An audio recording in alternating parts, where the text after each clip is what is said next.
सुप्रभात बच्चों। हिंदी व्याकरण की कक्षा में आप सबों का हार्दिक अभिनंदन।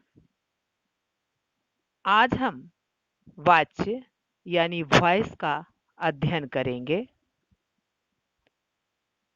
वाच्य का शाब्दिक अर्थ है बोलने योग्य या बोलने का विषय। व्याकरण में क्रिया के विधान, विधान मतलब कथित बात या कही गई बात को वाच्य कहते हैं। क्रिया के विधान को ही वाच्य कहा जाता है।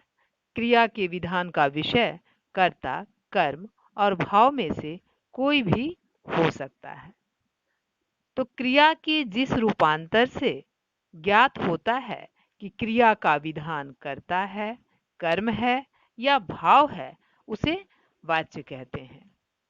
इसे किसी बात को कहने का ढंग भी माना जा सकता है, जिसके द्वारा कोई व्यक्ति अपनी किसी बात के बिंदु को प्रमुखता से स्पष्ट करता है। वाच्य इस बात को प्रकट करता है कि कोई किस कथ्य बिंदु को अधिक महत्व दे रहा है, वह कर्ता है, कर्म है या क्रिया भाव है। जैसे आद्या नाच रही है, इस वाक्य में नाचना क्रिया का प्रधान कथ्य बिंदु है तथा आद्या कर्ता है, इसलिए यह कर्तृवाच्य है। सचिन द्वारा बॉल को हिट मारी जा रही है, इस वाक्य में कथ्य बिंदु बॉल कर्म है, इसलिए यह कर्मवाच्य है। आपसे खाया नहीं जा रहा, इस वाक्य में खाया जाना क्रिया भाव कथ्य बिंदु है, इसलिए यह भाववाच्य है। अतः क्रिया के जिस रूप से यह पता लगे कि क्रिया का मुख्य विषय क्या है, कर्ता, कर्म या भाव, उसे वाच्य कहते हैं। वाच्य के 3 भेद हैं। पहला कर्तृवाच्य, दूसरा कर्मवाच्य, तीसरा भाववाच्य। कर्तृवाच्य जिस वाक्य में कर्ता प्रधान होता है, यानी कर्ता की प्रधानता होती है, उसे कर्तृवाच्य कहते हैं। इसमें क्रिया कर्ता के अनुसार आती है।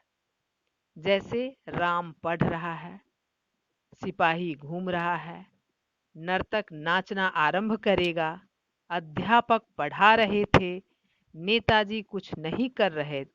इस वाक्यों में राम, सिपाही, नर्तक, अध्यापक और नेताजी प्रधान करता है, इसलिए यह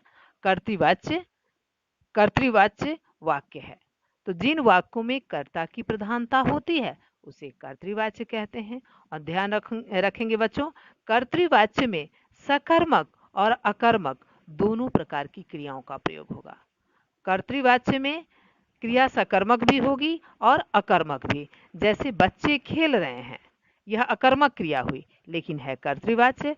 रमेश ने किताब पढ़ ली, तो यह है सकर्मक क्रिया। उसी प्रकार कमला आ रही है, अकर्मक क्रिया। तो कर्तृवाच्य में क्रिया सकर्मक और अकर्मक दोनों होगी, और कर्तृवाच्य में कर्ता के लिंग वचन के अनुसार क्रिया परिवर्तित होती है। आज के लिए इतना ही। गृह कार्य नोट करें। वाच्य किसे कहते हैं? दूसरा प्रश्न, वाच्य के कितने भेद हैं? धन्यवाद।